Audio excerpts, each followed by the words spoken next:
Hello বন্ধুরা, কেমন আছো সবাই? চলে আসলাম তোমাদের সামনে নতুন আরেকটা ভিডিও নিয়ে। এই যে গাছটা দেখছো, এর নাম ক্রোটন। বন্ধুরা, এই বৃষ্টির সময় আমাদের গাছগুলোকে পরিষ্কার করে রাখতে হবে, তাই চলে আসলাম আমিও। এই যে গাছগুলো দেখছো, এর কিন্তু খুবই উপকারী গুণ রয়েছে। সেটা দেখতে হলে আমার ভিডিওর সঙ্গে থাকো এবং শেষ পর্যন্ত দেখো।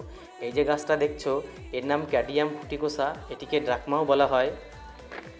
এই তিনটে গাছই বন্ধুরা আমাদের খুবই উপকারে লাগে। যেমন পরিবেশের বিভিন্ন বিষাক্ত পদার্থ, ফরমালাইন এবং বেঞ্জামিন দূষণকারী পদার্থ দূর করে বায়ু পরিশোধন করে। এটা ঘরে লাগালে আমরা বিশুদ্ধ অক্সিজেন পেতে পারি, সঙ্গে সঙ্গে বাড়ির শোভা বৃদ্ধি করে।